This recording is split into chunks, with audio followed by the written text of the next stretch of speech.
Imini yesabatha ayibenhle kwabangcwele. Ngenxa yokuthi siku lockdown abekho abantu esontweni.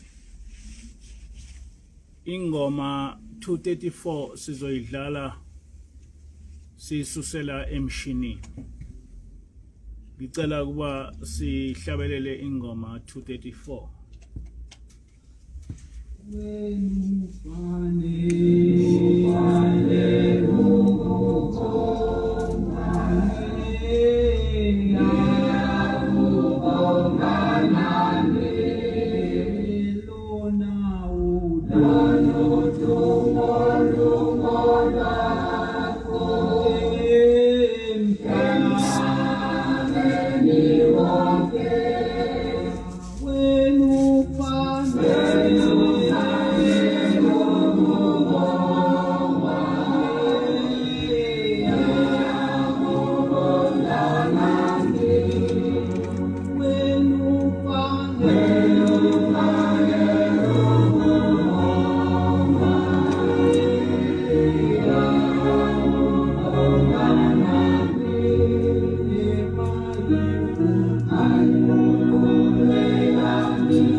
Asibonge.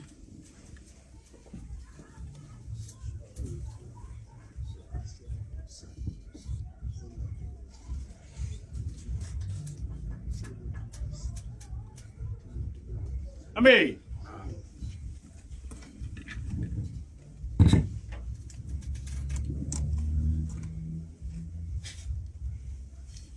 Ngithe ngangayizwa ngithi uyakhuluma. Uyakhuluma nani? Okay. Ngithena ngenxa yokuthi kune lockdown abantu abaningi abakhe enkonzweni. Abantu abaningi inkonzo bazoyilalela kuma Facebook. Ngaphandle kwalabo abeze kuzongisiza lapha nalapha. Ihloko salenkonzo sithi ukuphakama ngumuzi kaNkulunkulu. Kodwa ngaphambi koba ngifike kulesi sihloko kuningi engizokukhuluma. Chief Justice Mogoeng oke wakhuluma into engithema ngiyilalela ngathola ukuthi iliqiniso.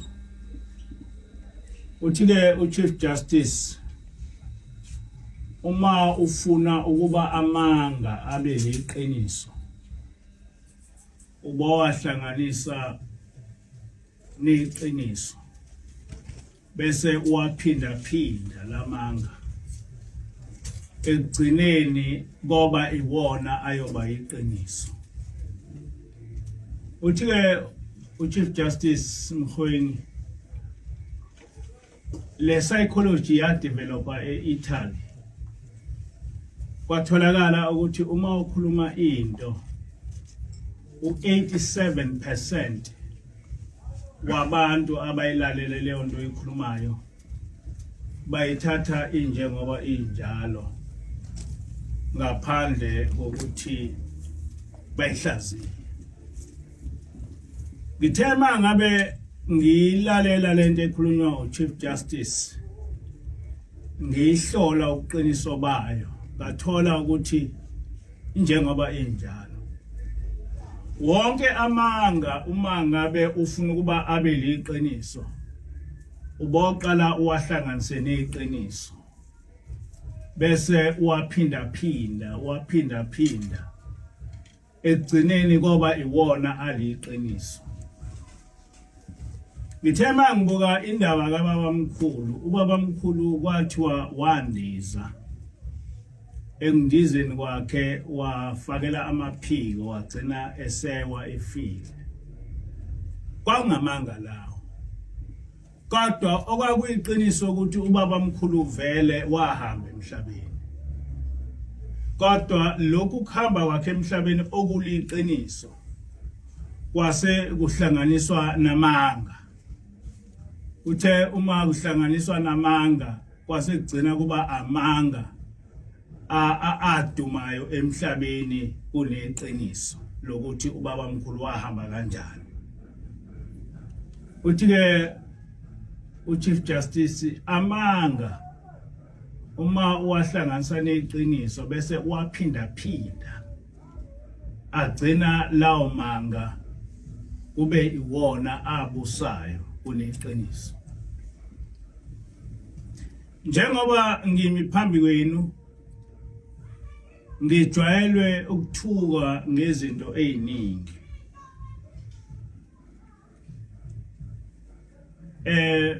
Izinto abavama laba abanthukayo ukuba beyikhulume bayebethi ngihlakaniphile bebabaza ukuhlakanipha kwami. Ukuthi ngihlakaniphile kuliqiniso.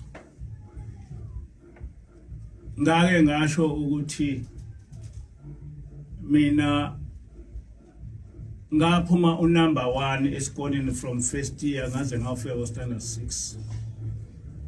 Standard 3 angizange ngaze ngamfunda ngeqiso uyena ngaya ku standard 4.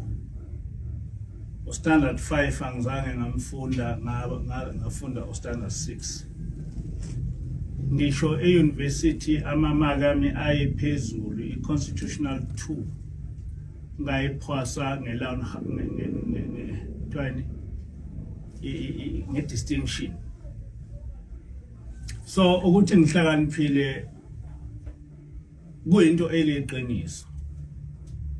Kodwa laba bantu ababethi ngihlakaniphile basuke bengasho ukuthi I'm intelligent or wise. Kodwa basuke bethi I am sly. Ngiwumuntu onoqili. Kodwa lokhu ukuhlakanipha kokuthi nginoqili kuyaphindaphindwa.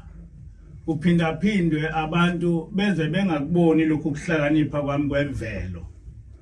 Bese bebona lokhu ukuhlakanipha kobuqili. Kodwa okuseqinisweni lokhu ngazalwa i-personality yami ayikaze ibe nakho ukuhlakanipha kobuqili.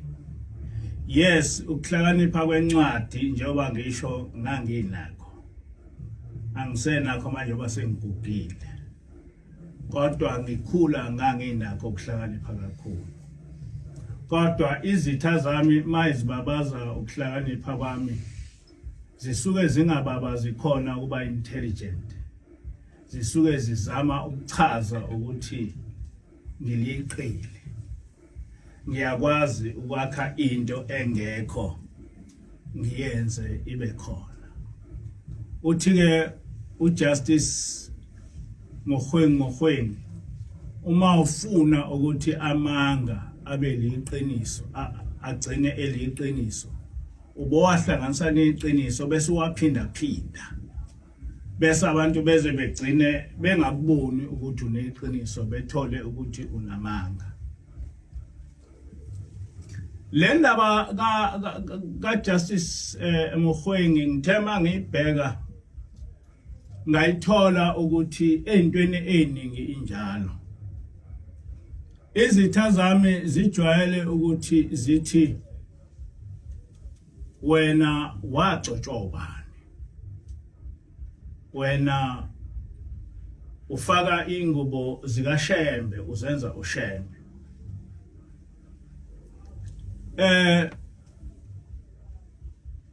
Kuliqiniso ukuthi lezi ngubo engiyifakile zifana nengubo kaShembe, iqiniso lelo. Kodwa ukuthi ngizenza uShembe akulona iqiniso. Lezi ngubo uShembe oyifakile ayisukanga engqondweni yakhe. Zavela ezulwini. Zavela kuNkulunkulu. Zavela endulo ngesikhathi sikaMose.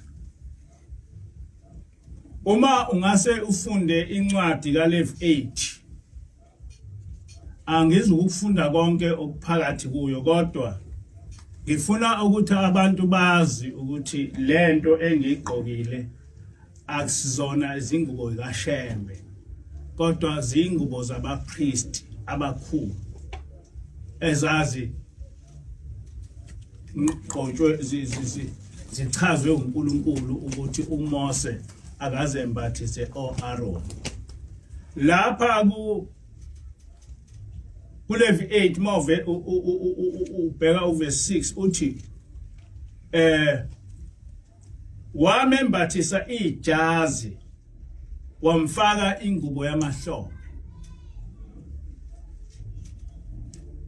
Leli jazi uMose owayelembathisa uAaron ileli jazi engilifakile lingaphakathi.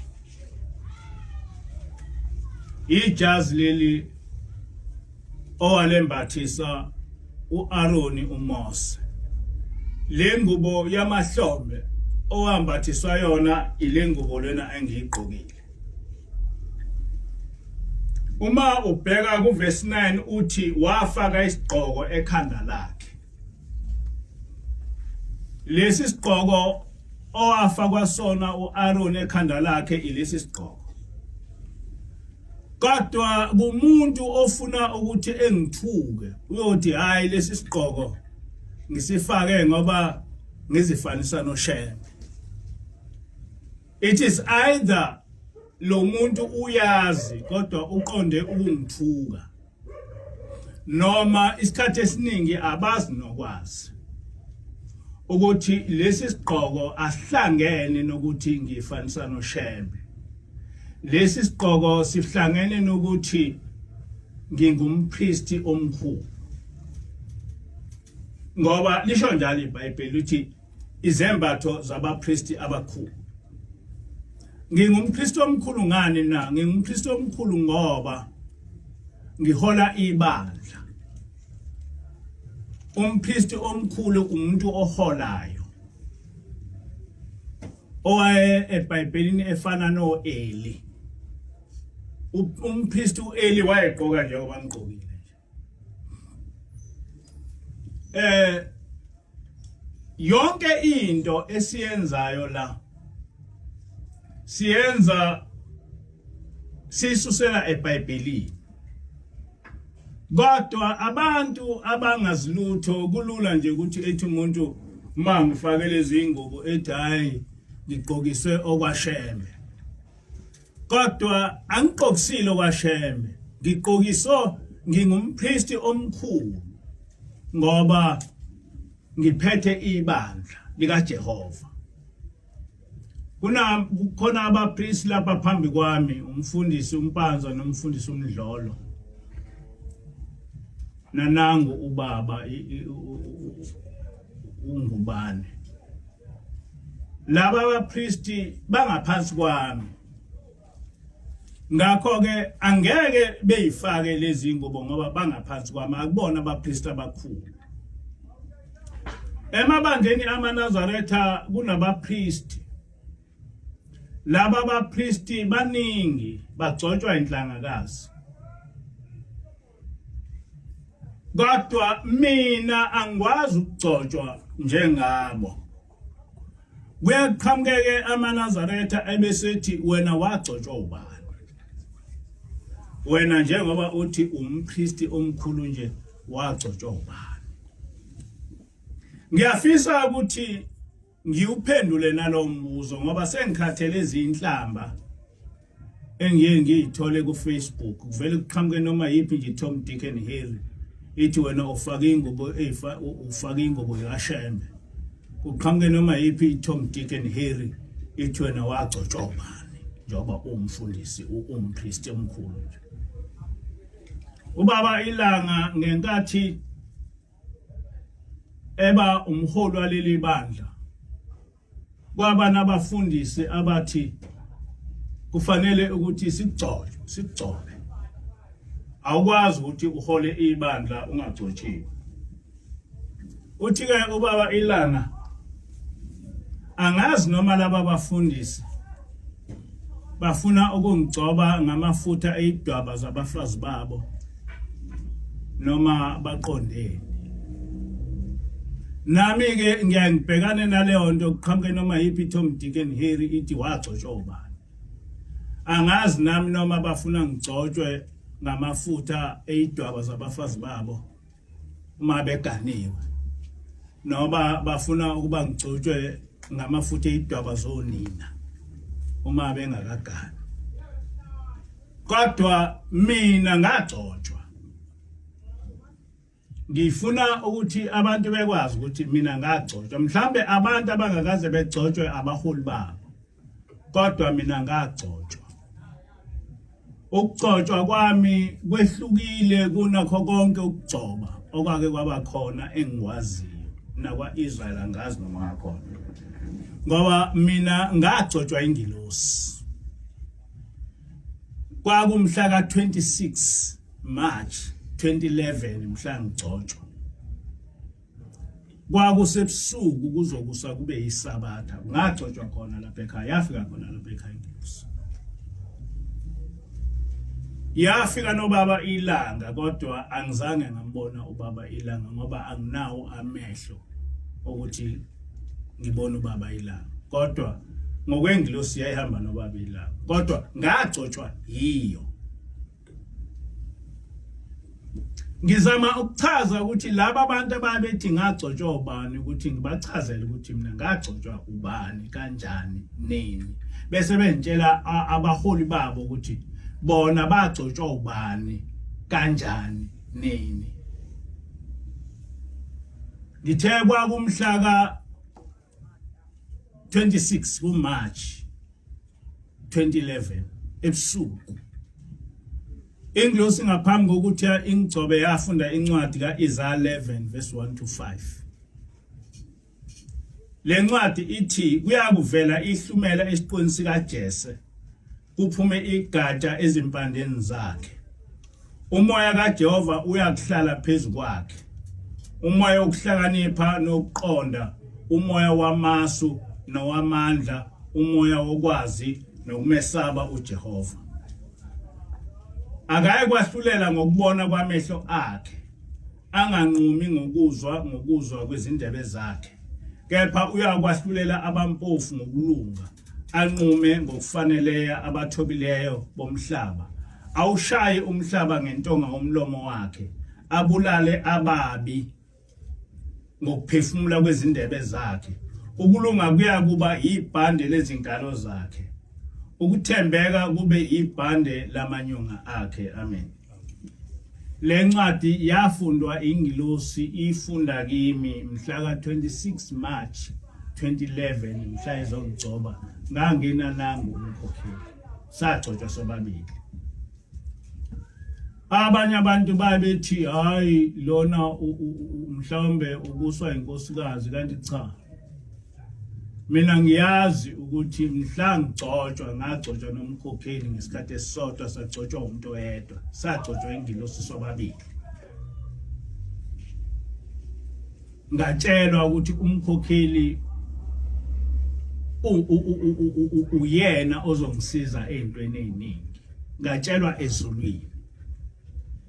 It's not my choice ukuthi umkhokheli eholele ibandla kanye nami. No, it's not because umkhokheli uyinkosikazi yami, kodwa kungenxa yokuthi ezulwini kwathiwa akube njalo.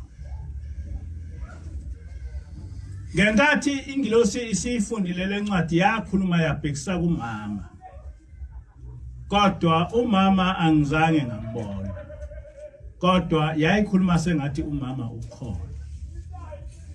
Angizukusho-ke ukuthi yakhuluma yathini yabhekisa kumama, kodwa ngizokhuluma lokhu ingilosi eyakhuluma yabhekisa kimi.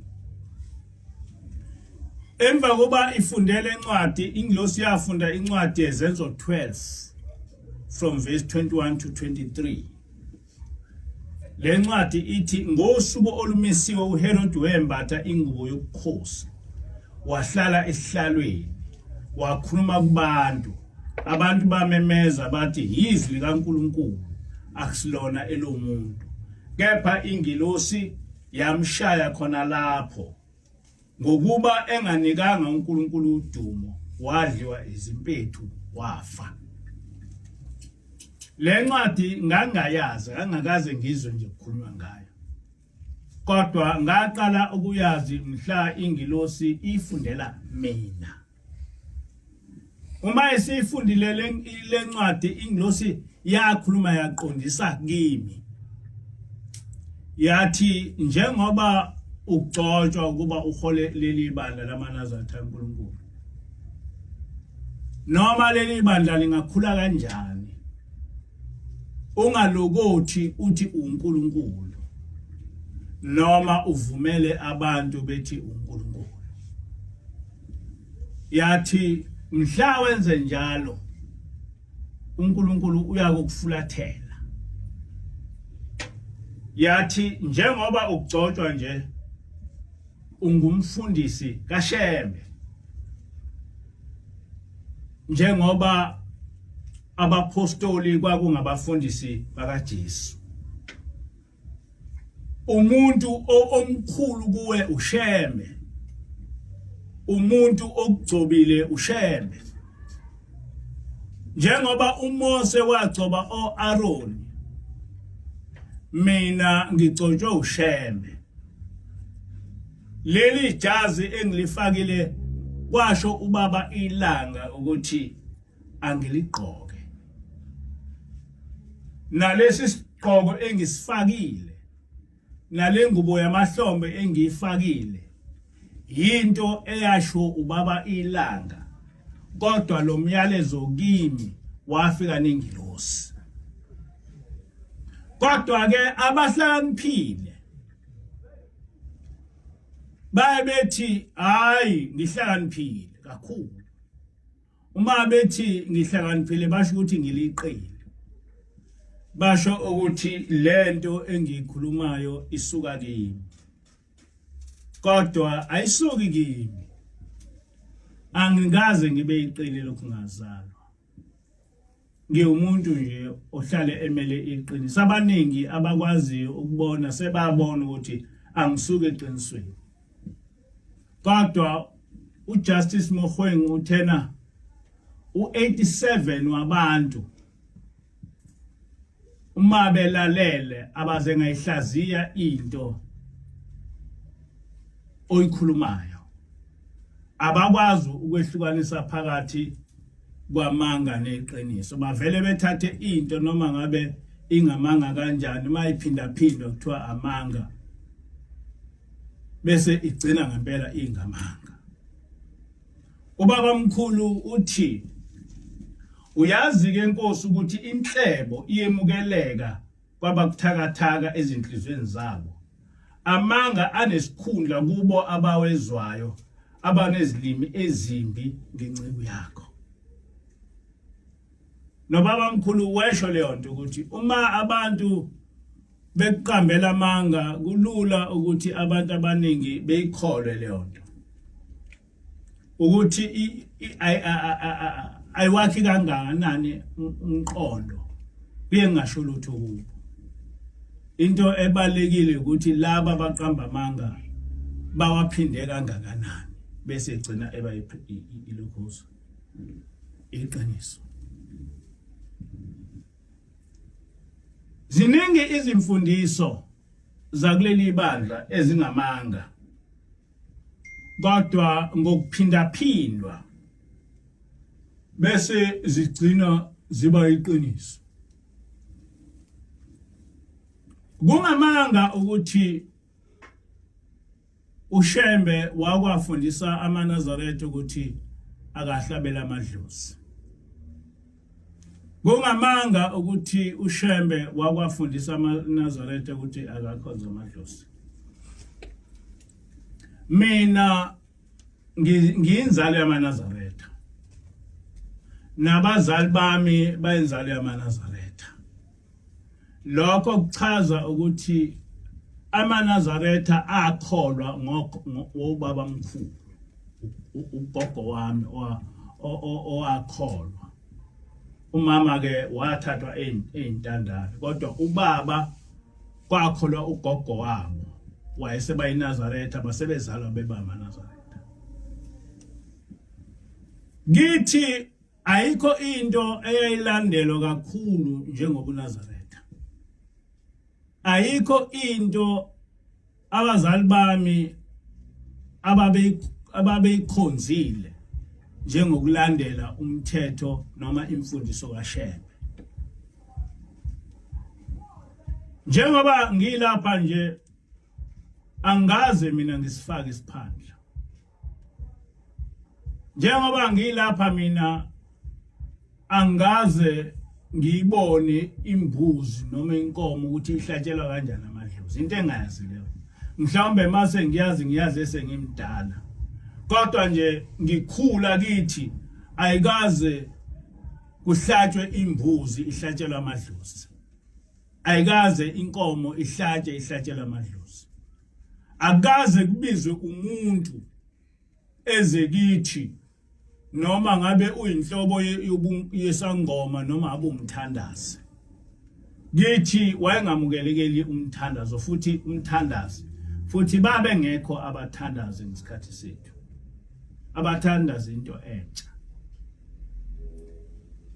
into engangiye ngiyibone ubaba eyenza ukuthi uma ehlaba imbuzi wayehlabela ukuthi sihle hayi ukuthi ehlabela amadlozi ngokobuNazaretha imbuzi uma ihlatshwa kuye kuthathwe imbuzi ibekwe lapha eduze kwakho bese kuthathwa amanzi ufaka umNazaretha bese uwabusisa ngenkathi uwabusisa uyathandaza utshela uNkulunkulu ukuthi ewamukele umphefumulo walembuzi oyibulalayo noma lenkomo oyibulalayo. Uma usuwabusisile lawo mazi bese uwathatha uwathela kuleyo mbuzi noma kuleyo nkomo. Uma imbuzi ihlatshwa kubekwa isitsha ngaphansi kwaso bese igazi lalembuzi liconsela kule ndishi bese lelo gazi liyombelwa bese ligqitshwa ngoba ngobuNazaretha igazi lesilwane alidliwa. Ileyo nto engakhula ngiyibona yenziwa kithi. Akaze kithi kuhlatshelwe amadlozi. Akaze nje kukhulunywe ngokukhulunywa sasazi ukuthi ukuhlabela amadlozi into enziwa amabhinca. Hayi yayingakhulunywa nokukhulunywa ukuthi umuntu olikholwa engahlabela amadlozi. Ngazalwa ngamaNazaretha ayikhule kusukela esikhathini sika baba mkhulu kwaze kwaba isikhathi seka baba ilanga kwaze kwaba isikhathi senyanga ezulu. Akakho umholi kulabaholi abathathu owake wathi akuhlatshelwa amadlozi. Ngakho ke kungamanga aphindaphindiwe ukuthi umNazaretha uyawahlabela amadlozi. Kodwa lamanga saphindwa ngendlela ukuthi uze ucabanga ukuthi leyo nto into ekhona kanti into engekho. Into uma ngiyifundiswa ngiyinaka njengoba ngisho ngithi ingilosi yafunda lencwadi yathi ngingayenzi nangephutha ukuthi ngivumela abantu bethi ngiuNkulunkulu ngoba mhla ngakwenza lokho uNkulunkulu uyosuka kimi. Lokho ngeke ngiyeke ukukusho ngoba kwasho ingilosi emehlweni ami. Ngatshelwa ingilosi ukuthi mina ngingumfundisi, mina ngingumpriest omkhulu. Kodwa ngingaphansi kwaShembe. uShembe ophethelele ibandla yathi wena awunikiwe ukuthi uphilisa abantu kodwa uma uphilisa abantu bobe baphiliswa uShembe ngoba ezulwini kwehliswe uShembe ukuthi kube uyena omele uNkulunkulu osifundisa zonke izinto zikaNkulunkulu. Lokho ngakutshelwa ingilosi. Ngakho ke angikwazi ukukushintsha ukuthi isimo sobuNazaretha njengoba ngafundiswa ingilosi simi kanjani ukuze ngisho abayovela ngingasekho emhlabeni bengakushintshile ukukhuluma ngoba izinto eziningi kuyakuthi abaholi uma bengasekho emhlabeni bese ishintshwa bese kuthiwa zashintshwa abuholi bese beqhamuka namanga bese bewaphinda lamanga bese egcina kube sengathi aliqiniso. Ngiyafisa ukuthi uma sithi ebuNazaretheni aswakhonza amadlozi ngaphandle kokuthi sikhule kunjalo ubaba mkhulu washumayela wafundisa ukuthi umuntu uma eMnazaretha engakhonza amadlozi.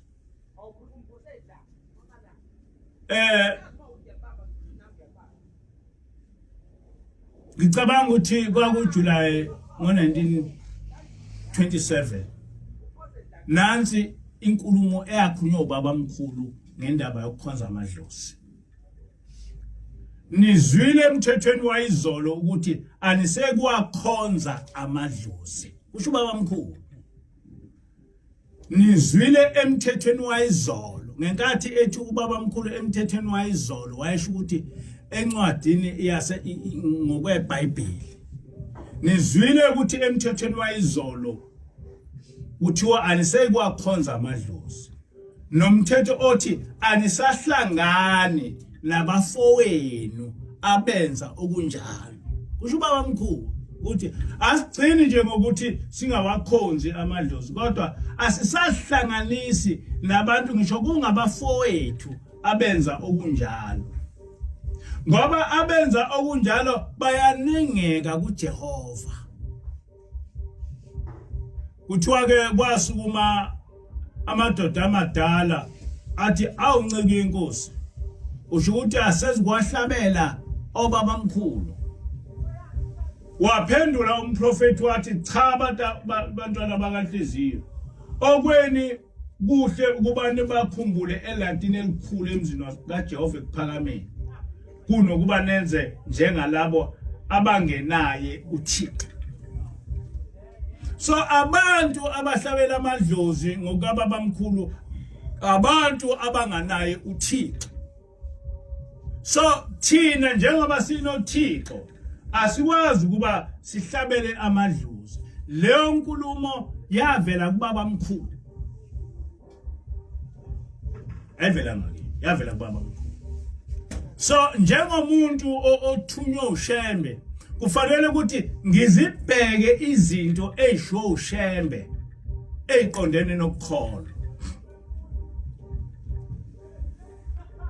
Namhlanje kunamagama amakhulu.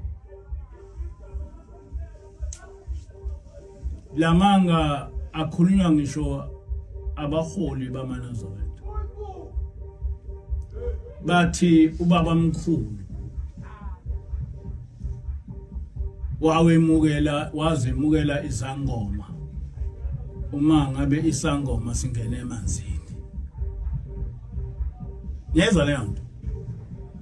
Wazemukela izangoma uma isangoma singene emanzini sathwasa sangene emanzini sabuya nenhlwathi. Leso sangoma ke sivumelekile kuleli bandla.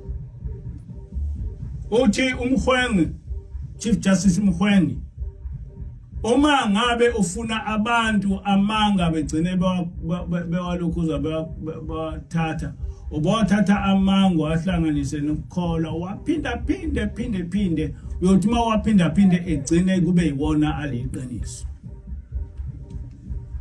Uthi ke uChief Justice u87% wabantu into uma uyikhuluma abayibheki ubuqiniso bayo. Njengoba sekunemfundiso nje ukuthi kukhona izangoma ezivumelekile kuleli bandla. Izogcina lento ibusa ngempela amaNazaretha ukuthi kukhona izangoma ezivumelekile kuleli bandla kwasho ubaba mkhulu. Kodwa umbuzo uthi isangoma esingene emanzini nesangoma esingangenanga emanzini practically usehlusa kanjani? Njengoba izangoma ziningi kangaka usazi kanjani ukuthi lesi sangoma hayi singene sithwase emanzini ngakho ke angisemukele manginazaretha, hayi lesi sangoma asithwasanga emanzini ngakho ke angingasemukeli. Thwasa emanzini zangoma zinjani ezingathwasi emanzini zinjani? Ngonyaka kaJuly 31 ngo1925 kwakungolesihlanu umprofeti ehleze ekuphakameni ekhuluma le ndaba yezangoma. Uthi ubaba mkhulu, batabami Niqinisile kepha uSathane usebenza ngomuntu ukubona nokuchitha ubungcwele ukuze achithe umbuso kaNkulunkulu uma wehliselwe kubantu. Kusho ubaba mkhulu. Njengoba uJehova namhla engithumile mina phakathi kwenu ukuba nginilethele umbuso wakhe oyifa lokuphila okwaphakade, kanjalo noSathane ufinyelela kubantu ngezithunywa zakhe ukuba zilethe imbubhiso yaphakade kubantu. Bantu abami, omubi usebenza ngezangoma nabo bonke abavuma ukuba izimbongolo zemimoya engcolileyo ngokuba umthombo wayo nguSathane. uSathane usebenza ngezangoma ukuphikisa uJehova. Manje na umbuzo kufanele ubuze ukuthi lesi sangoma esingene emanzini sithini sona ngoJehova? Lesi sangoma esingene emanzini sithi asikhonze uJehova yini? Lesi sangoma esingene emanzini sibafundisani abantu ngeSabatha?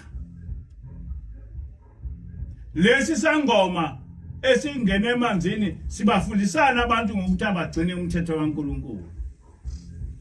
Ngoba uShembe usho kahle ukuthi isangoma sisetshenziswa uSathane ukuphikisa umprofeti kaJehova. Manje ke kuyeqhamukephi ukuthi bese kuqhamuka umuntu othi uhola abantu, uthi uhola amaNazaretha, ethi efundisa abantu ukuthi ubaba mkhulu wavuma izangoma ezithwase emanzini. Kuqhamuka lokho ngoba la ubaba mkhulu akakusho lokho. Lapha ubaba mkhulu izangoma kazange wayinikeza icategory. Uyaqhubeka ke ubaba mkhulu uthi yikho lokho izolo ngithekini yamukelani umoya oyingcwele kuphela ngoba okaNkulunkulu. Ningemukeli noma munye umoya ofuna ukuphambene nale ncwadi kaNkulunkulu. Lezi zangoma zasemanzini zenze njani zona? Zifundisa ukuphambene nomthetho kaNkulunkulu noma cha? Ngoba lapha uShembe uthi yikho lokho izolo ngithena kini yemukelani umoya ongcwele kuphela ngoba ungokaNkulunkulu. Ningemukeli noma munye umoya ofuna ukuphambene nale ncwadi kaNkulunkulu. Ningamukeli nowodwa umoya ophambene nokufundiswa iBhayibheli. Manje uma ningavumelekile ukuba namukele umoya ofundisa okuphambene neBhayibheli, lesi sangoma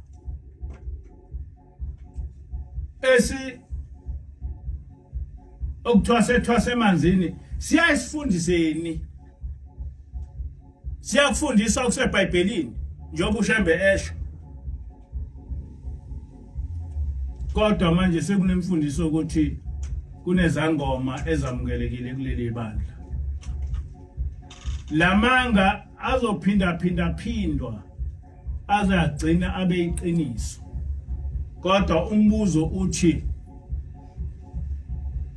nosikhetha kanjani izangoma ezithwase emanzini nezangoma ezithwaswe ngenye into? Ngizama lapha ukufundisa abantu ukuthi ziningi izinto la ebandleni lamaNazaretha ongayithatha for granted ukuthi uyazazi, kanti kazinjalo ziqhamuka nabantu. Abantu bakwazi ukuvele besukele into engekho bethi ikhona, beyiphinda igcine isikho kunomkhuba wamaNazaretha ukupenda amatshe amhlophe.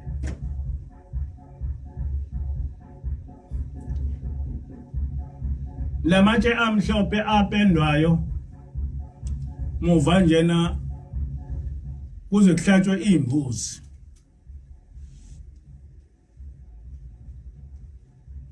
Zihlanganiswe negazi bese kupendwa lamatshe amhlophe.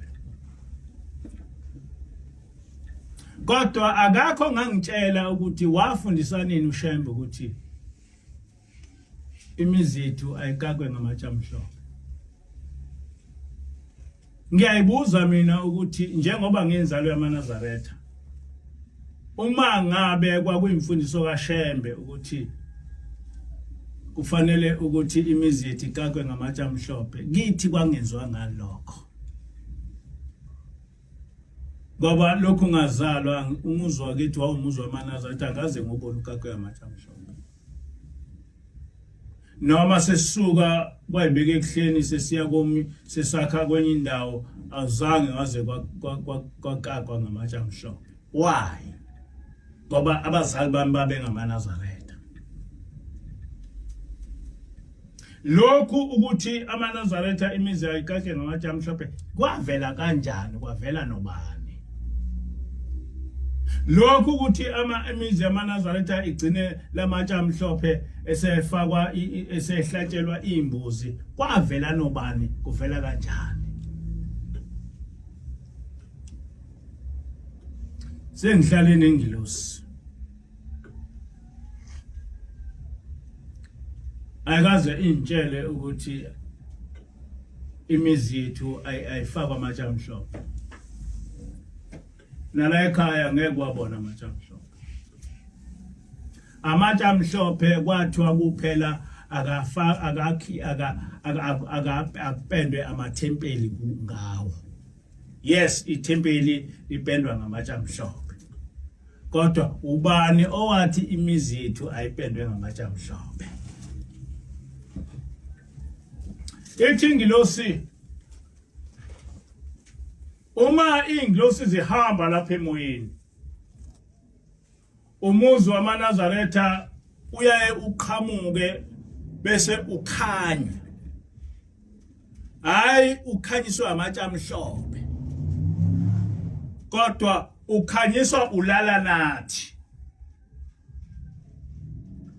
Uyathi anohlale nenza ulala nathi emzinini ngoba ulala nathi iwona owenza ukuthi umuzi wakho ingilosi zibone ngawo ukuthi umuzi wamaNazaretha lo ulala nathi. Kodwa thina sifaka amatshe amhlophe. Kulamatshe amhlophe phakathi senze yonke into ephambene noShembe. Kodwa bese sithi lo muzi awubonakale ngokuthi umuzi wamaNazaretha ngamatshe amhlophe. Kodwa ingilosi sithi awubonakale ukuthi umuzi wamaNazaretha ngolala nathi.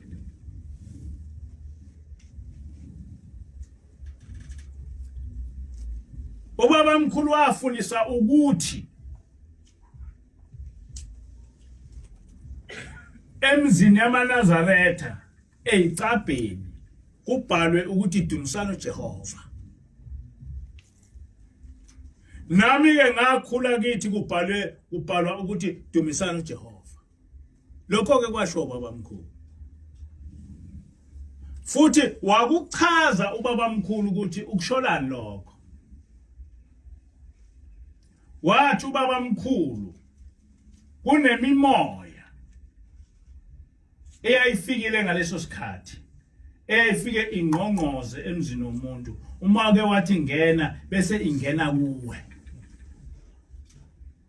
Uthi ke ubaba mkhulu, kodwa uma ngabe ubhala ukuthi dumisana uJehova, lo moya uma ufika uyifunda lento uyabona ukuthi lo muntu ukholiwe, lo muntu uyiNazaretha, bese ungabe sangqongqoza khona.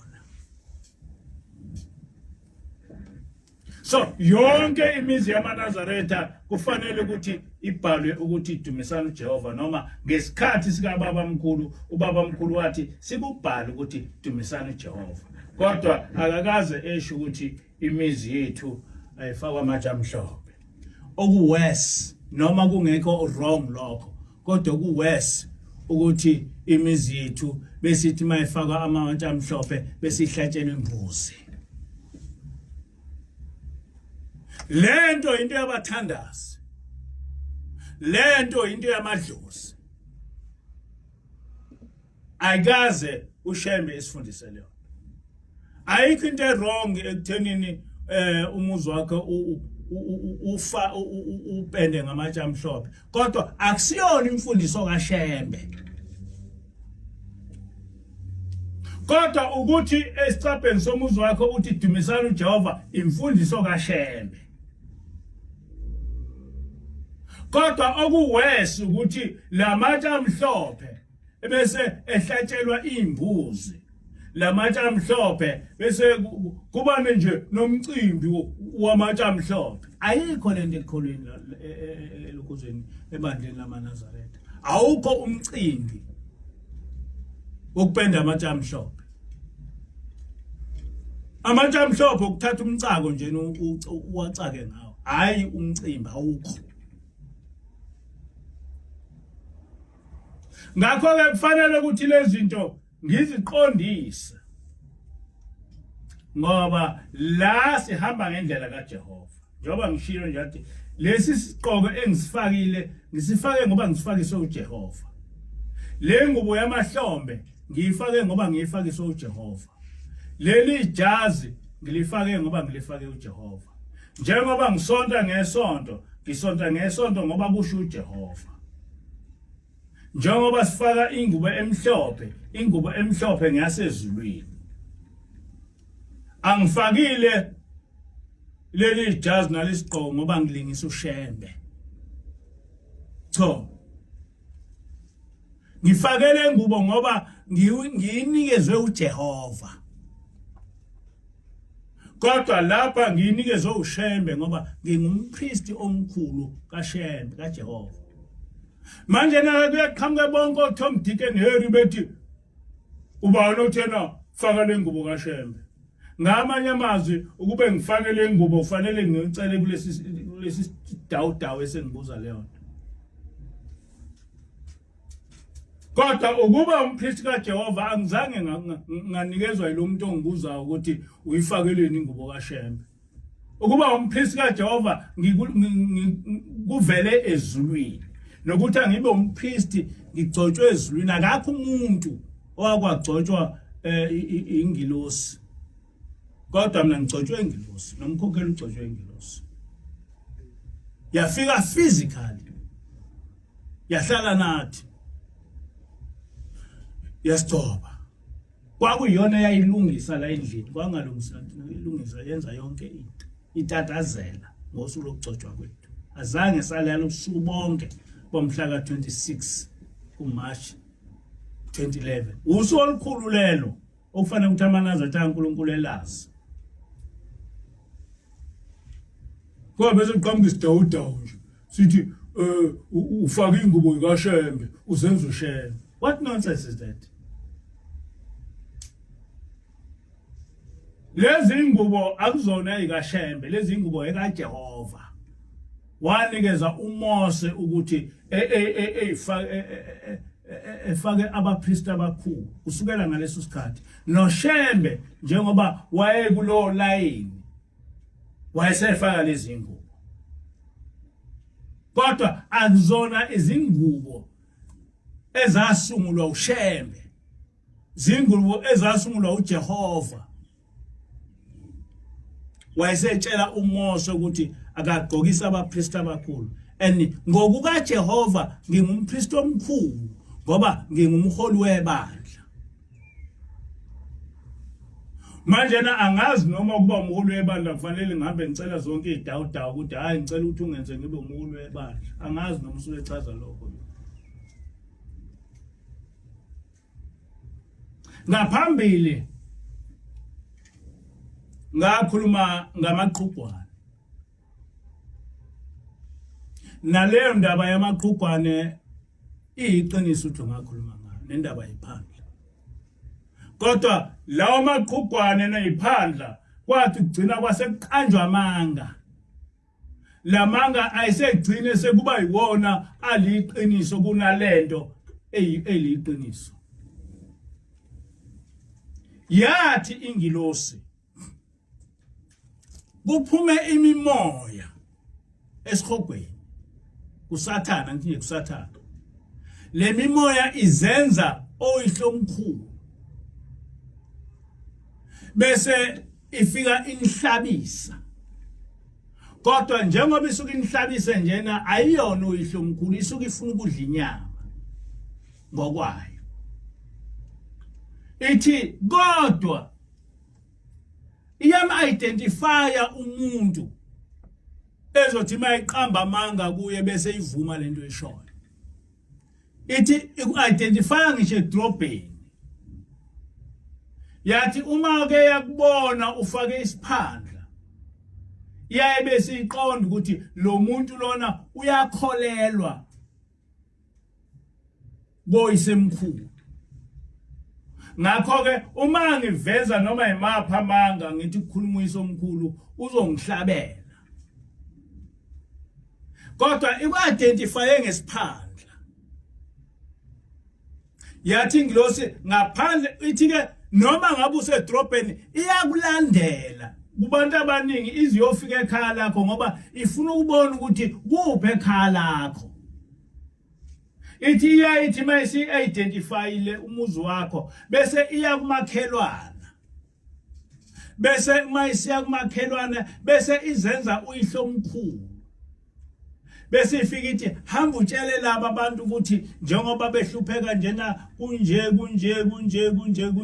imina usibanibani walaphana ngizokhuluma nawe ngizokutshela leyo nto ithi ke lo muntu lona omakhelana uyovuka eye kulomuzo ohlabayo ethi kade kufike uyihlomkhulu wafika wakhuluma kanje uma ubuza ukuthi lo baba mkhulu omboni ubenjani bese vele ekhomba impela uyihlomkhulu kanti idimoni elizenze ubaba mkhulu wakho ukuze kukholakale ukuthi lento elisho iqiniso ukuze likwazi ukuthi lihlatshelwe lidle ithi ke ingilosi uyothi usuhlabe wahlaba ukuhlupheka kukhule kakhulu ngoba idimoni alikwazi ukukunikeza isibusiso ngoba idimoni linesiqalekiso lamazwi ngasho ingilosi yayisithi ke ingilosi ningayifaki iphandla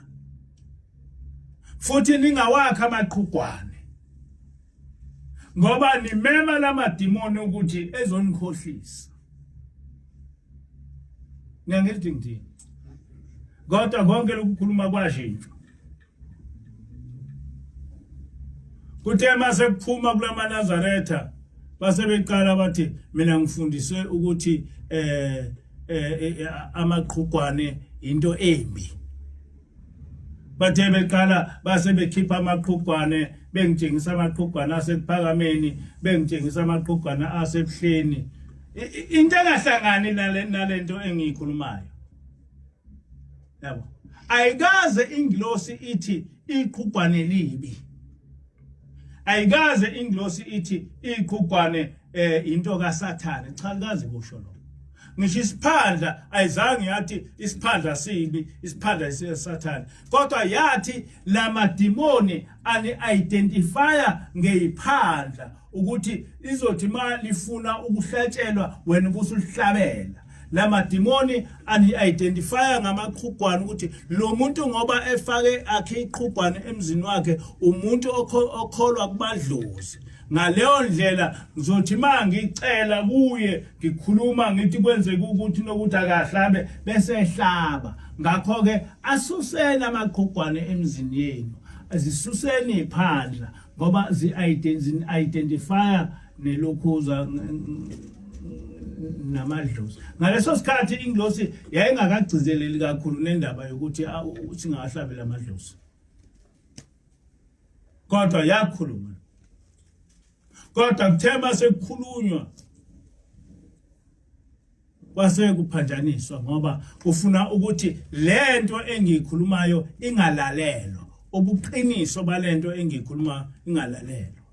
Kwase amanga ephindaphindwa esegcina eba liqiniso.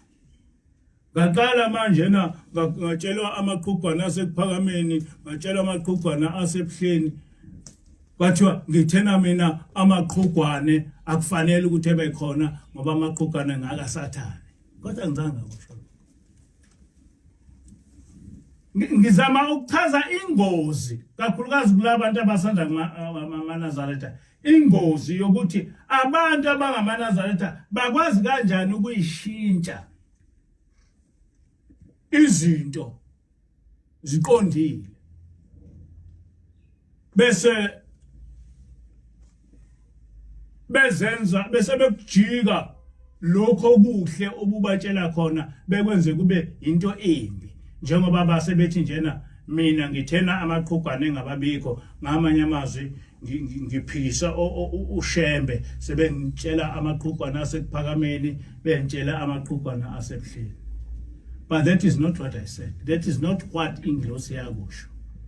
Kodwa kwathathwa amanga ahlanganisa neqiniso ukuze lamanga lana egcine ebe yiqiniso. Ngakho ke kakhulukazi abantu abaqala kuba amaNazaretha beyinake izinto ezikhulunywa amaNazaretha ngoba bayakwazi ukusukela into engamanga beyenze ibe yiqiniso, bethi yakhulunywa ushembe kodwa engakaze ikhulunywe ushembe. Kuyiqiniso ukuthi ngaphambili kwaba khona abafundisi kuleli bandla abahlubukayo. Alikho ibandla elingaze ngaba nabo abantu abahlubukayo. Kodwa ukuze mina abantu bekholwe ukuthi ngahlubuka kufanele ngifaniswe nalabo abafundisi. Bese kuqala kubalwa laba abafundisi, hayi abafundisi abathize bahlubuka, ushembe wathi ngabo njengoba nibona njena wazi wa prophet wathi kukhona oyihlakaniphi ozovela. Sekusho mina ke lapho ukuthi ngiseuqhubeka kwalaba abafundisi abahlubekayo. So ushembe wakhuluma ngami lento mabe ikhuluma bazoyikhuluma ngendlela ukuthi uyikholwe ukuthi iqiniso. Uthi uJustice Mogoeng u87% wabantu bathatha noma yipi into ekhulunywa engamanga abayihloli into ukuthi iqiniso kanjani. Kodwa mina angaze ngihlubuke mina ebandleni lamaNazaretha. Mina njengoba ngihola leli bandla angihlubukanga, ngishebuhleni angihlubukanga. Ngisho baba uthingo lapha ekhona uyazi ukuthi angaze ngihlubuke. Ngathi mangibuza engilosini ukuthi njengoba uthi kangiphuma ebuhleni ngifuna ukuthi ngobikela ubaba uthingo, yathi ingilosi akumsebenzi wakho lowo, ubaba uthingo uzobikelwa ubaba ilanga. Ngayekela lokho kuba ngibikele uthingo ngoba yathi ingilosi ukuyobikela uthingo ukuthi usiyaphuma lapha akuwona umsebenzi wakho lowo, ubaba ilanga ozobikela uthingo ukuthi usiyaphuma la. And kwaba kanjalo ubaba uthingo akakaze mina angisole ngokuphuma kuleli bandla. In fact watshela amaNazaretha ukuthi engalwi nami mangiphuma leli bandla ngoba mina ngithunywa ubaba ilanga. Kwasho ubaba uthingo lokho wazi wabiza noma ababegane ubaba ilanga wabatshela leyo nto. Kodwa kuvele kuqhamuka idawudawu nje zithi uyihlubuka lase ebuhleni uyobuya nini ebuhleni what not. Angaze mina ngibe yihlubuka lase ebuhleni. Mina ebuhleni ngakhisho ubaba ilanga kwathiwa angikhulume indaba kaNkulunkulu ngingaphandle. Ngatshelwa futhi izizathu zokuthi lento engithunywa yona ngeke ngikwazi ukuyikhuluma ngisebuhleni. Ngithena isihloko salenkonzo sithi umuzi wasekuphakameni umuzi kaNkulunkulu. Uma ngithi umuzi wasekuphakameni umuzi kaNkulunkulu akusiyona into esuka kimi, into esuka kushema. Uma ungafunda ku-page 81 kuya ku-page 82 encwadi kaMnyando ethi izintshumayelo zikaBaba Ilanga, nanka amazwi akhulunywa uBaba Ilanga. Kodwa ukuphakama lokho akusikho okwenu, akusikho futhi okukaShembe obonwayo. Amazwi kaBaba Ilanga la. Ukuphakama akusikhona okwethu, futhi ukuphakama akukhona okaShembe obonwayo. OkaNkulunkulu, okaShembe osezulwini, okaShembe owaqalayo lokhu kuhamba. Very, very, very clear. Ukuphakama ngokaNkulunkulu, ukuphakama ngokaShembe osezulwini. Ngaleso sikhathi uShembe osezulwini kwakubaba mkhulu. NgokaShembe owaqalayo lokhu kuhamba, umuntu owaqala lokhu kuhamba ubaba mkhulu. Kusho uBaba Ilanga.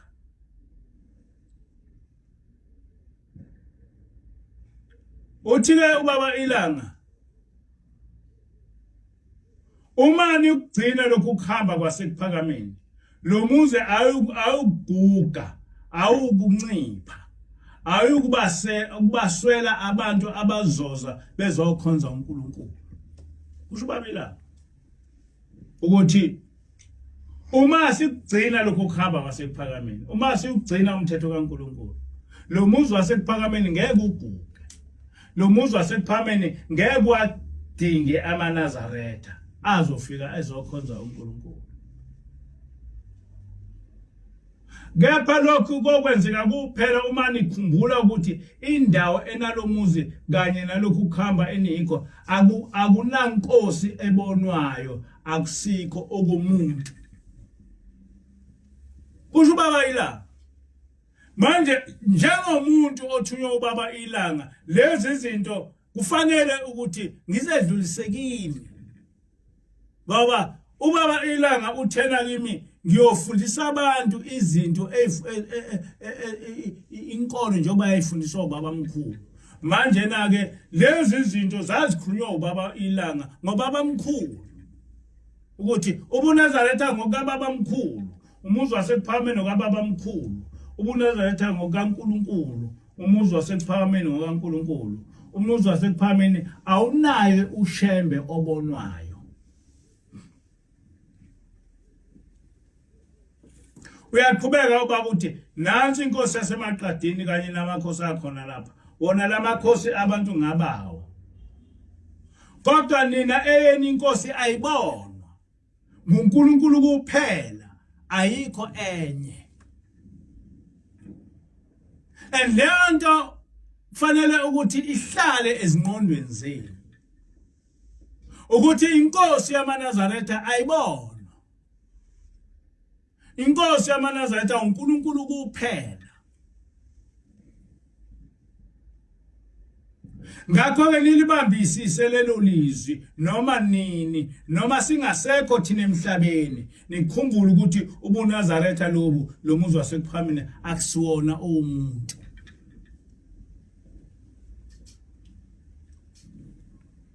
Uthi uBaba mkhulu noma yena engasekho,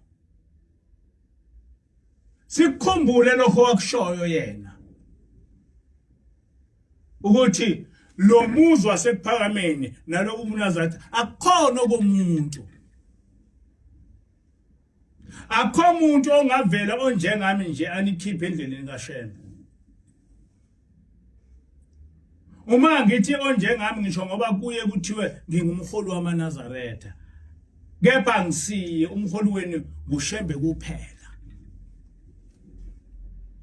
Uma ethi uBaba Ilanga umholi wenu uShembe kuphela, uShembe uBaba Ilanga ma wayekhuluma ngoBaba mkhulu wayekhuluma ethi uShembe.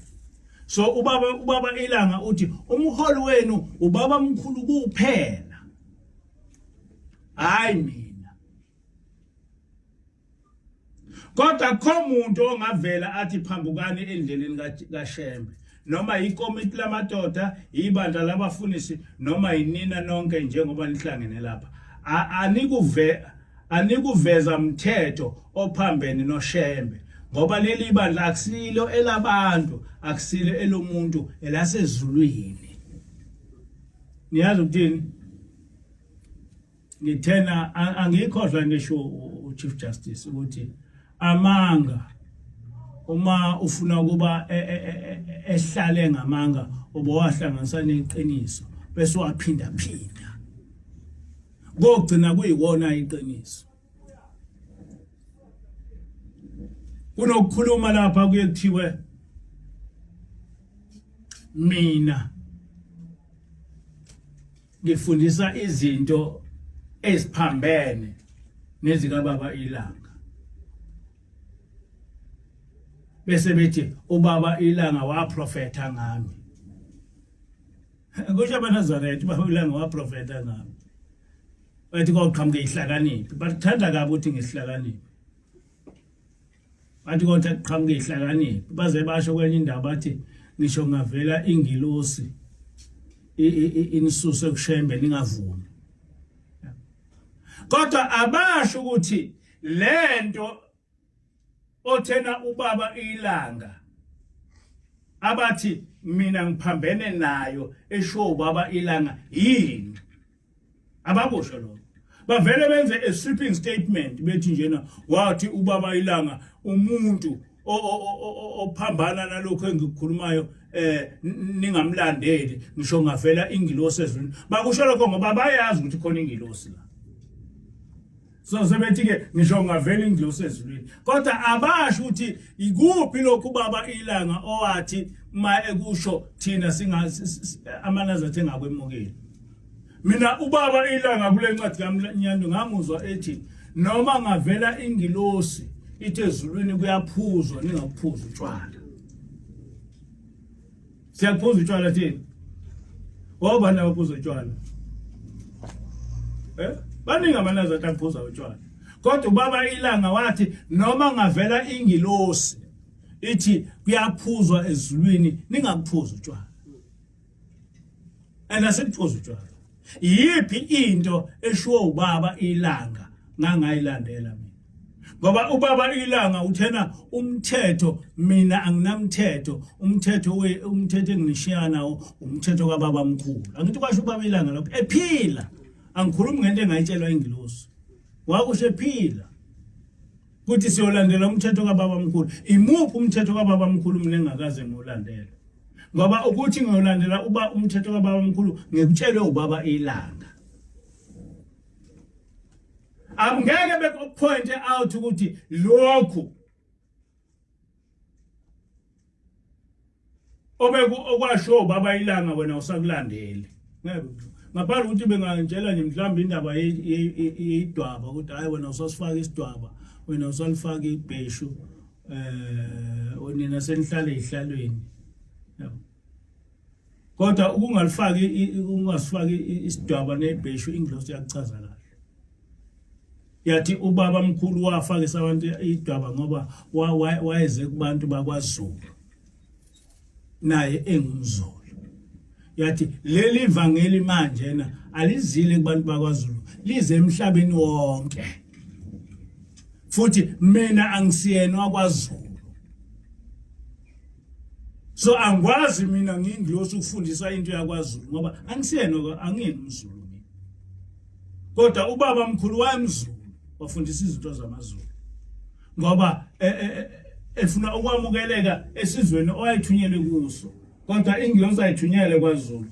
Inglosi ithunyelwe kuba yandise ubuNazaretha emhlabeni wonke. So ke uma bekhuluma ngendaba kaBaba noma ubaba mkhulu bazokhuluma ngendaba yedwaba nelokhuza namabheshu ukuthi hayi lo muntu wathi akangafakwa amabheshu nedwaba. Kodwa kufaka ibheshu nesidwaba akuhlangene nenkolo kaJehova. Akuhlangene nenkolo kaJehova. Ukuthi ngisihlala ehlalweni akuhlangene nenkolo kaJehova. Inglosi yangibuza lokho. Yabuzwa yimini ukuthi uma sifike eAmerica sohlala kuphi ngoba azikho icephe eAmerica. Yathi Nglosi uNkulunkulu wathini ngokuhlala kwabantu esontweni. Ngathi mina kukho angaze ngikubheke. Yathi ke uyolandela lokho okuhlala abahlala kukho. Manje kungaphambani umthetho kaNkulunkulu. Yayisithi thina lapha asibe isibonelo sokuthi ibandla likaNkulunkulu liyoba kanjani mase semhlabeni wonke. Ngoba uma nifaka idwaba namabheshu abantu bazobona ukuthi leli bandla ngelamaZulu. Ngakho ke ukuze nitshengise ukuthi nilibandla lomhlaba wonke yenzani lokho okuyokwazi okuvumeleka kubantu bonke emhlabeni. Yazi yathi ngisha amaculo niwabheke amaculo einkonzo anomyalezo kaNkulunkulu niwahlabelele. Amanye amabili siyake wahlabelela ilokuza nobaba mkhulu wayewahlabelela amaculo aseweseli angekho lapha naseyihlabeleni zamanazatha kunamaculo amabili noma amathathu amaweseli esiwahlabelelayo. Lesihlabelelo nje ukuthi inkosi yehle ezulwini yaba umuntu ebantwini akulona isihlabelelo samanazatha ihlabelelo samaweseli kubhaliwe ngisho kuso kodwa siyahlabelela. Lapha ngelinye ilanga ngoba leli ibandla selithuthukile lo hlabelela ngelokhuza ngamanotha ngazi ukuthi umkhokheli uyokwenza njani ngoba sesihlabelela ngamanothi sekushawa ilokuza amacilongo yabo sisazo-ke mhlawumbe ngoba engasekho emhlabeni kodwa leli ibandla kukhona isikhathi lapha kusinwa ngamacilongo ngoba ezinye izizwe zobe zingezi ukuthi sithini kodwa siyobe sihlabelela ngamacilongo. Yasho njalo iNglosi yathi nifundele izinto ngoba kohamba leli bandla ligcwale umhlaba wonke. So kofanele ukuthi nenze into eyokwazi ukwenziwa izizwe zonke. So ayikho into elula njengecilongo ukuthi noma isiphi isizwe uma ngithi makhula kancane bese ngishaya ngecilongo bese ngifundisa ukuthi kugidwa kanjani kofana nokuthi ngobe ngifana nelokhuza ukudansa kuyafundelwa yabo nelokhu ukugida kuyofundelwa emhlabeni wonke kube namanothi ngoba ngokomhlaba wonke yasho njalo iNglosi yathi mina ngisiyena kwaZulu mina ngizofundisa ngizofaka ubunazatha emhlabeni wonke kodwa lapha kwaZulu ubunazatha kwa-introducewa uShembe kodwa mina ngithunywe uShembe ukuthi ubunazatha nguhambise emhlabeni wonke. So njengabantu abangama-pilot project yobunazaretha asikwazi ukwenza izinto njengawonke amaNazaretha because we are the pilot project ukuthi ubunazaretha mase kugcwele emhlabeni wonke kuyoba njani. So asifana amaNazaretha akhona no asifana kulamasonto edlule ngakhuluma indaba ukuthi kufanele ukuthi sibuyisane ngagcila kakhulu kulokho kukhuluma ngoba kwasho iNglosi ukuthi kufanele sibuyisane ubaba mkhulu uphatheke kabi ngalokho ngaze nganifundela amaculo amathathu kababa mkhulu ukuthi kufanele sibuyisane ukuthi kufanele sibuyisane akusiyona into esuka kimi kodwa into esuka kubaba mkhulu.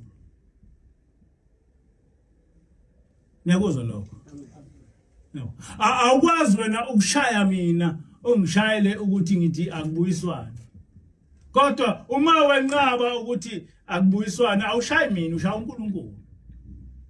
Uma wenqaba ukuthi amaNazaretha akabe munye njengebumba likaNkulunkulu likaSemende awushayi mina ushaya uNkulunkulu ushaya ubaba mkhulu kodwa ngokuphukuphuku kwakho wena ucabanga ukuthi ushaya mina awushayi mina.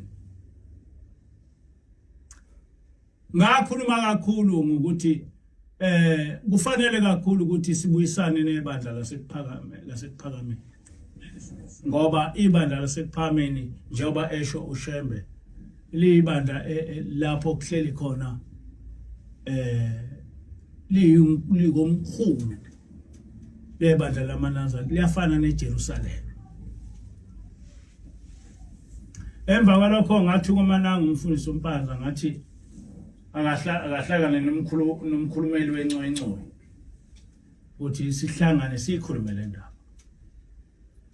Kodwa lo mkhulumeli wake weza ukuthi ubonga ushalo lucingo walithatha walibeka phansi emva kwesikhathi wayese uyamblocker. Ngicabanga ukuthi ubonga lolu cingo wazwalishaya 15 times ngensuku ezahlukene wayithola ukuthi useblockini.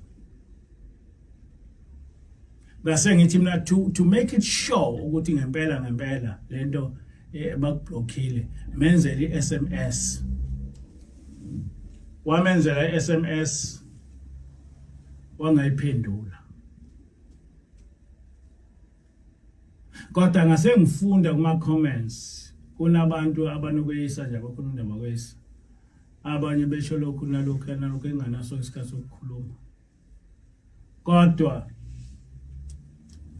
okusalayo ukuthi uShembe ufuna ukuthi leli bandla lihlangane. Akumina. So akwazi mina ukungishaya ngokuthi ngokuhlangana kwaleli bandla. Ngoba kufuna uShembe. Kubhalwe ngisho phansi. Kufuna uShembe. Awukwazi ukuthi uma ngithi akuhlangane kusuthi ngiyiqile ngokuthi akuhlangane ngoba uyabona na ukuthi uNkulunkulu uthi ahlangane uNkulunkulu uthi asithandane uma sifuna kuba uyabona na uyakufunda usho kanjani ke manje kusuthi imina engiyiqile ukuthi ngithi akuhlangane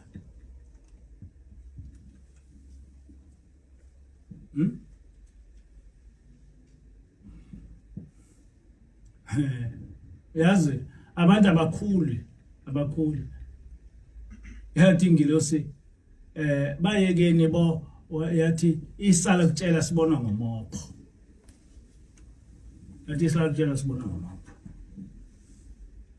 yathi thulani ithi du kodwa isala kutshelwa sibona ngomopho kade sasikhuluma izinto amanazathi engayinaki kodwa uma sezenzeka kuba sengathi into eqala ukwenzeka kanti cha ayiqali kade ngangiyikhuluma ayikho into eyenzeka lapha engayikhulumanga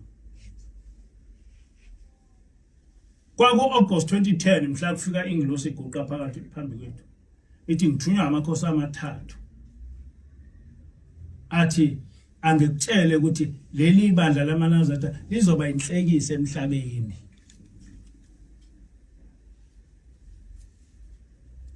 Yathi ke athi amakhosi amathathu asethembe kuwe ukuthi ulibuyise leli bandla ulenhlekisa elizoba yilo emhlabeni.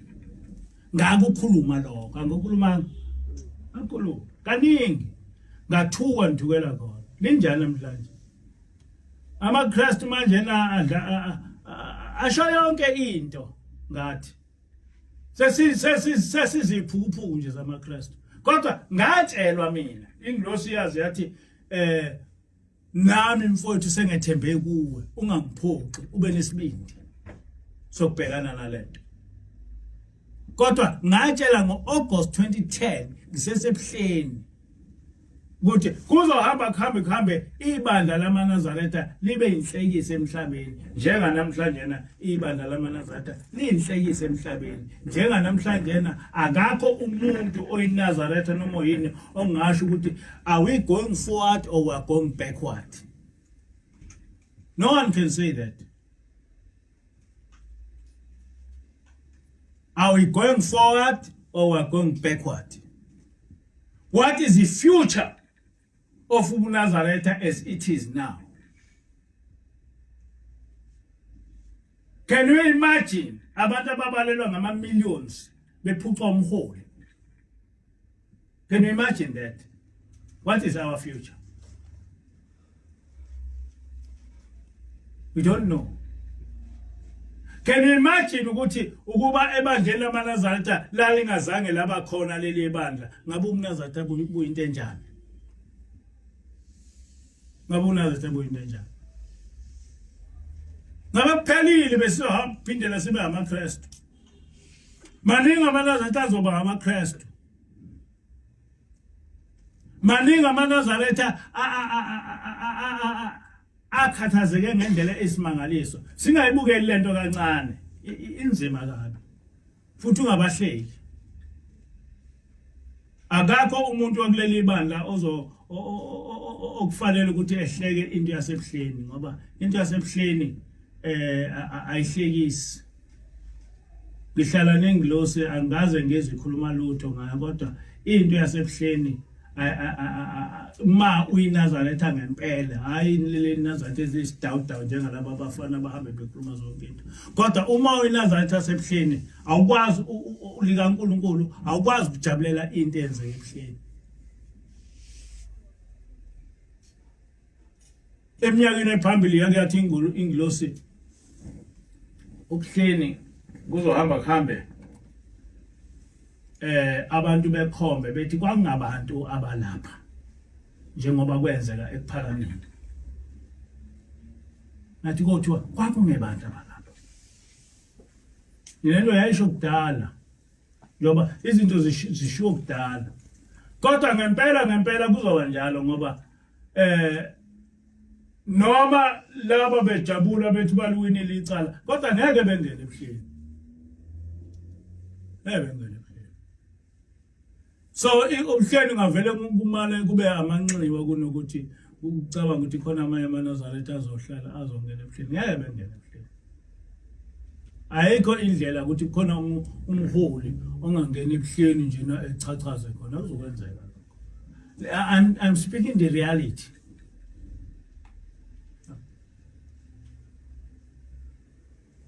Ngeke kwenzeke lokho. Akuzobalula ukuthi kwenzeke. Ngakho ke lento eyisho ingilosi ukuthi lenda ebuhleni kogcina abantu bethi kwakungebantu abalapha kwafana nasekuphakameni alazi ukuthi ukuphamela kwakunjani. Wathi uma uphuma ekuphakameni kube into eyisimangaliso ungakwazi ngisho ukweqa ngisho umgwaqo kumhlophe yonke indawo kodwa kwaphela. Basho abantu ukuthi kwakungebantu ababela. Namhlanje ngisho ngabe bingekho iCovid-19 bengizosho ukuthi kwakungebantu ababela. And we do not know ukuthi what is our future. Mina lento ezebuhleni ibhlungu ngoba mina ngwasebuhleni. Kodwa angazi ukuthi ngabe nginamanga mangazi ukuthi what is our future kulesimo esinje. Angazi. Kwazi uNkulunkulu kuphela. Nengilosi azengitshela ukuthi what is the future manga besimi kanje. Ithi-ke ingilosi abantu abangafuni ukulalela uNkulunkulu, abantu abangafuni ukulalela ubaba omkhulu isala kutshela sibona ngomopho. Laba abantu abalwayo uma ngibatshela ukuthi uShembe uthena asihlangane sibe amaNazaretha wodwa bengafundi bese beqhamuka beba arrogant besho yonke into isala kutshela sibona ngomopho ngoba ekugcineni kogcina uNkulunkulu ekugcineni kogcina uShembe ekugcineni umuzi wasekuphambeni yoba umuzi kaNkulunkulu noma umuntu engaqhosha ngabe enzeni kodwa ekugcineni kogcina uShembe ngoba lo muzi ushilo ubaba ilanga wathi ngokaNkulunkulu lo muzi akusiwona okaShembe obonwayo ngokaNkulunkulu lento ubaba ilanga wayibona kudala ukuthi koqhamuka oShembe bawuthi umuzi wasekuphambeni wabo wathi lento niyazi noma ngingasekho nikhuluma ukuthi umuzi wasekuphakemeni akusiwona umuzi kaShembe obonwayo umuzi wasekuphakemeni umuzi kaNkulunkulu umuzi wasekuphakemeni umuzi waShembe owakuqala lobu uNazaretha. Manje uma wena ubukela uShembe owakuqala lobu uNazaretha kodwa uthi umholi wamaNazaretha woe unto you. Angizokuyikhuluma zonke izinto ezikhuluma ingilosi kodwa isala kutshela sibona ngomopho sengiqedile inkosi busele kwena.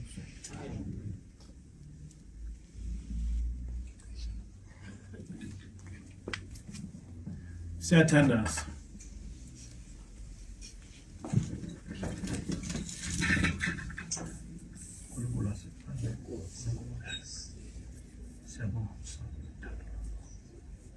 Wena osigcinile ngale mini yakho namhlanje. Sicela Nkosi ukuba ukhumbule Nkosi abantwana bakho bonke. Nabangekho lapha esontweni lapha bakhona kodwa bakhumbule uhambe phambi kwabo. Kakhulukazi Nkosi kulesi sifo se-coronavirus esigcwele umhlaba wonke. Ngicela Nkosi ukuba amanazatha kaNkulunkulu Shembe oyingcwele wafukamele engabulawa yilesi sifo. Ngiyacela mkhulu wengcwele ukuba usivikele Nkosi. Sibe isibonelo Nkosi emhlabeni ukuthi wena useduze kwethu. Konke lokhu Nkosi ngiyacela ngelakho igama manje phathe. Amen.